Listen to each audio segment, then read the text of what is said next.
Hello everyone, and welcome to the first episode of a new series called My Favorite Things, a series where I analyze some of my favorite movies and video games. Don't worry about film fights, the two shows will alternate. So unless you've been dead for the past couple of years, you probably know by now that the new movie Spider-Man Homecoming has just come out this weekend. To celebrate that event, I'm going to start this series with Spider-Man 2, and I do mean the good one, not the garbage amazing Spider-Man 2 that came out 10 years later. I can't believe it's already been 13 years since this movie came out in theaters. 13 years since a good Spider-Man movie. Hopefully that's about to change. So let's see why Spider-Man 2 is one of my favorite things. In my opinion, Spider-Man 2 is among the best comic book movies of all time, and part of that is due to the attention to its characters. Of course, since his name is in the title, I'm going to start by talking about Spider-Man. Actually, I'm going to start with Peter Parker. Instantly, that's one of the reasons why Spider-Man 2 is so good. The focus is all on the man under the mask. A lot of time is spent exploring the character of Peter and developing him. Yeah, all the superhero stuff is fun too, but it would all be in vain if we weren't so invested in our protagonist. So what we get is a really amazing arc for Peter. Of course, we had the origin in the last movie, so now he's constantly saving the day as Spider-Man. But like he said at the very end of the first movie, it's his curse.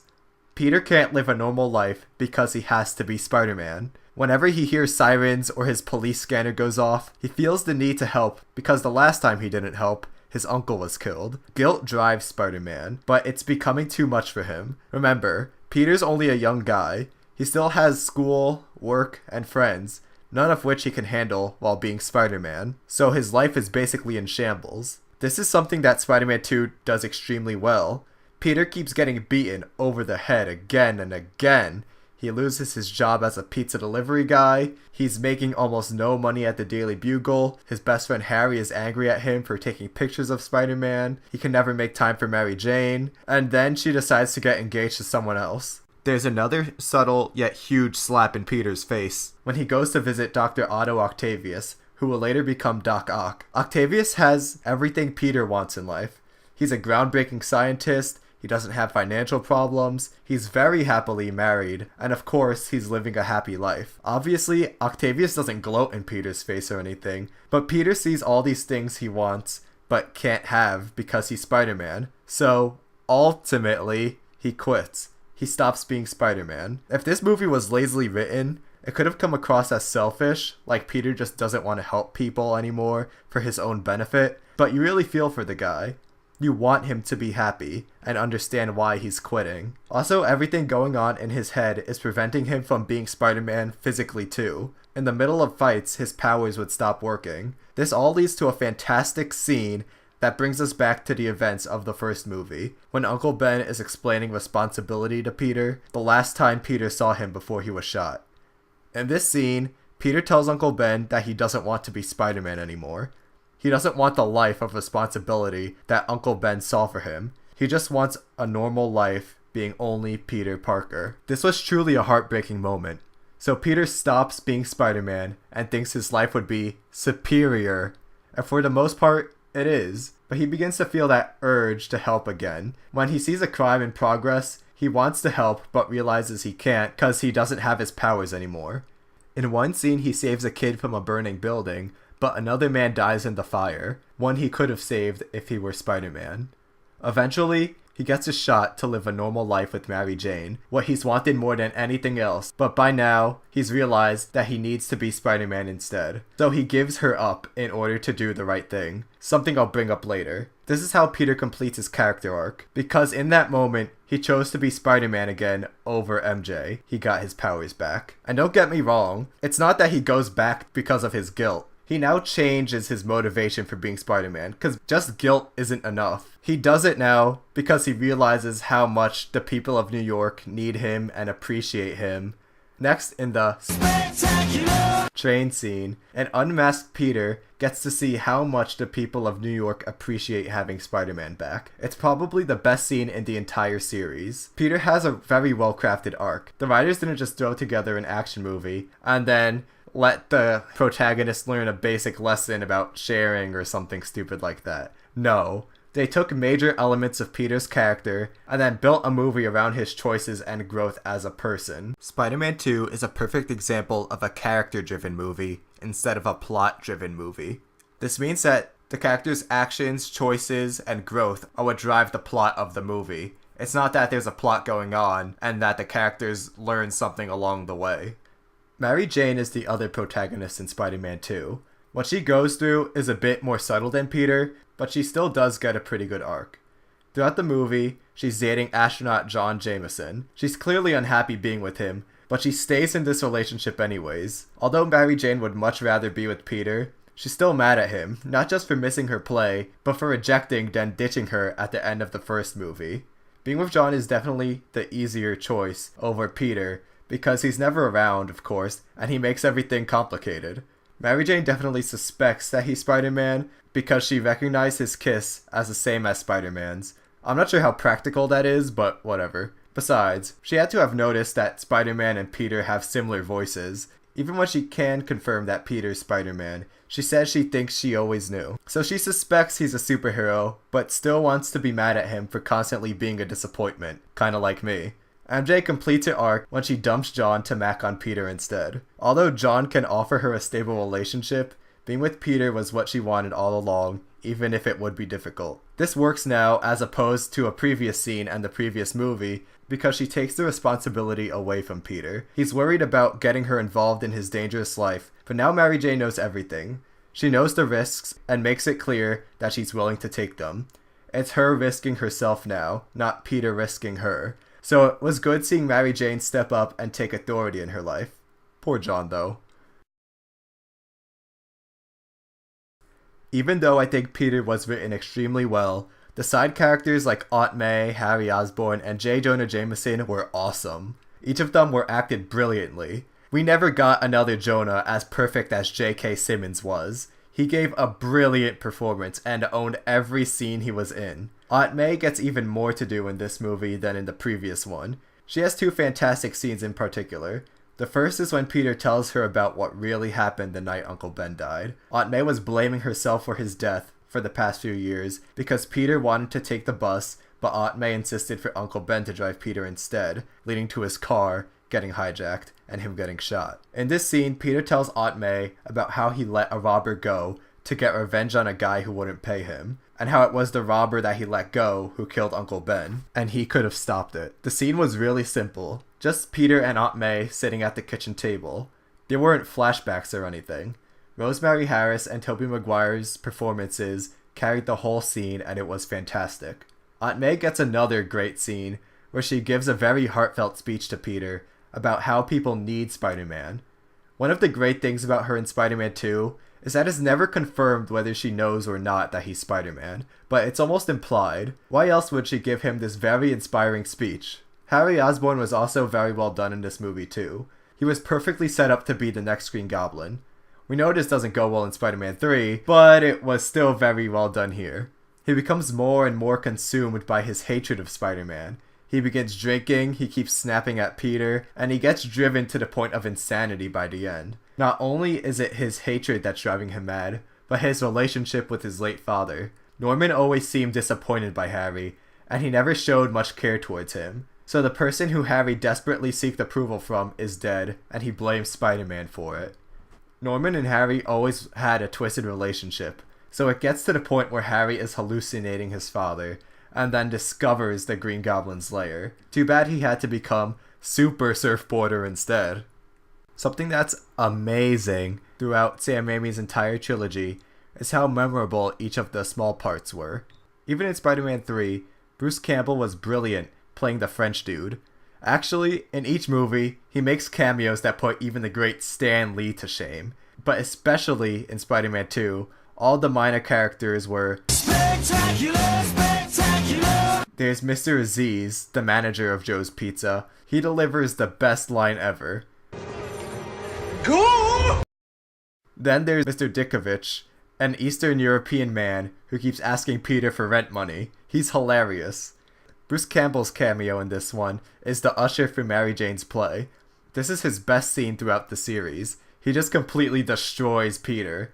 At the Daily Bugle is this other guy, Hoffman. He's a bumbling buffoon whose role is to constantly get yelled at by Jameson. So while Jameson and Aunt May are great, you'll remember some of the minor roles just as well.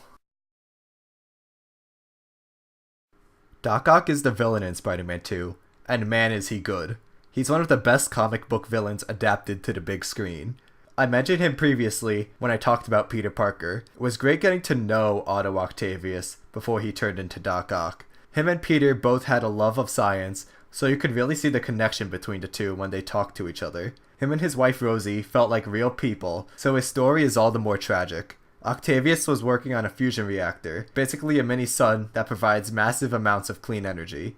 When he gives a demonstration, it destroys his lab and home and kills Rosie. Octavius is left with nothing at this point, so he tries to rebuild his machine again on a larger scale. Without the money to build it, he begins stealing. So we see this man go lower and lower. Something that makes Doc Ock different than most other villains is that he doesn't really care about Spider-Man. He doesn't hunt him down or even really hate him.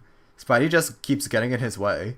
Doc Ock only goes after him later on because he strikes a deal with Harry. Harry will give him tritium, a necessary component to make the reactor work, if he brings him Spider-Man. So Octavius doesn't really care to kill Spider-Man. He just wants to finish his project. He has good intentions, but he uses more and more drastic measures to achieve his goals. Spider-Man 2 gave us a perfect example of a tragic villain. Spider-Man 3 will retry this with Sandman, but it doesn't work out really well. Spider-Man 2 is a brilliant example of how to make a fun summer blockbuster. Immediately, it starts off with a hilarious sequence where Spider-Man has to deliver pizzas. Even though the movie has a lot of character development and themes, it never forgets to have fun. All of Sam Raimi's Spider-Man movies are extremely enjoyable, even Spider-Man 3. The movie has a lot of drama, but it never becomes overwhelming. Spider-Man 2 has a lot of great comedy blended in with the drama, so the film always has a very light tone.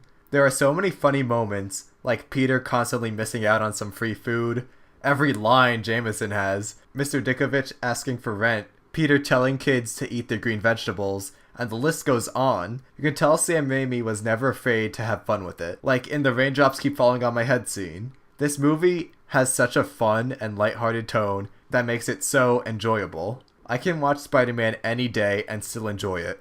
Wait, I just watched Spider-Man 2 yesterday? Well, who cares, it's on TV now and I have to watch it. Then of course, there are a lot of great action scenes. The most memorable is the train scene. There is so much energy to it. This is Spider-Man's first scene after his hiatus, and you could tell he's not messing around. Usually he always has a quippy tone and cracks jokes, but this time he's very straight-faced and goes full force on Doc Ock, constantly lunging at him. They start the fight on a clock tower, then they fall onto a train below. The two fight on the moving train, they fight on the sides, on the inside, Spidey gets knocked off and swings back on. This is one of the best fight sequences in any movie. Also, even though the movie is primarily about Peter Parker, you never feel like there's too much Peter and not enough Spider-Man.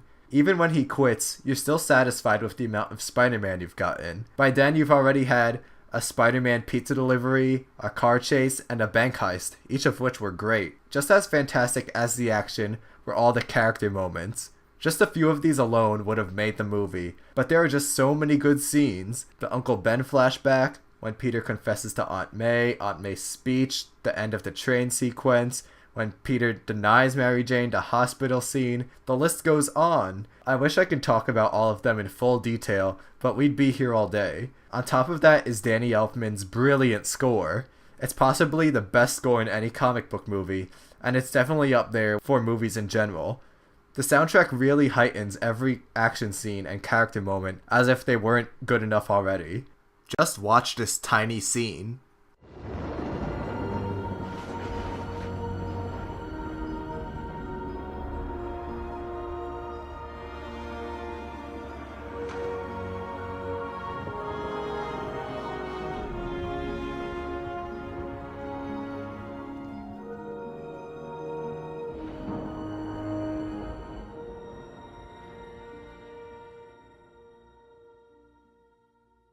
And not even just Danny Elfman's score, but Raindrops Keep Falling on My Head by BJ Thomas and Hold On by Jet each add significantly to the movie.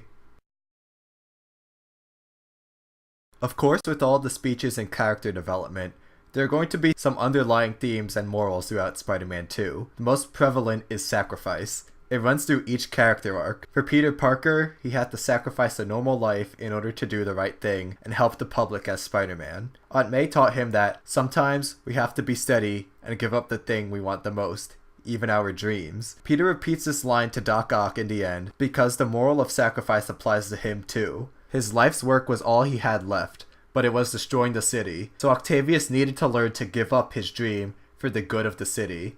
He made the ultimate sacrifice by drowning the device and taking himself with it. I think it's safe to say that Aunt May saved New York City with her incredible speeches. Seriously, why is Spidey getting the key to the city in Spider-Man 3? Give it to Aunt May, the true hero! Sacrifice also applies to Mary Jane. MJ sacrifices a sane relationship and her own safety in order to be happy with Peter. And another underlying theme is responsibility, very similarly to the first film. We all know the famous Spider-Man quote, "With great power comes great responsibility."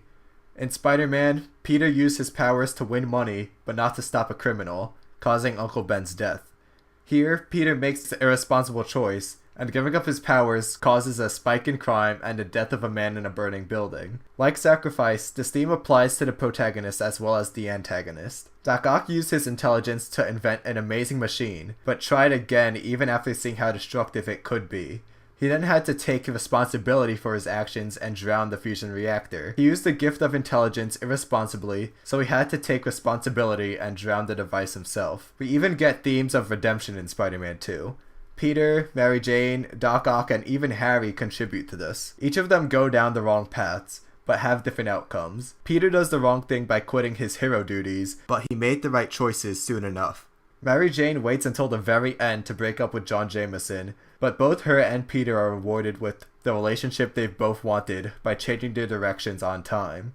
Doc Ock makes the right choice, but it's too late. He's already built the fusion reactor again and put the city at risk. So he changes, but for this, he has to accept his watery grave, because he refused to change until it was too late. Harry, on the other hand, never changes. He goes further and further down the wrong path until he ends up in the Goblin's lair.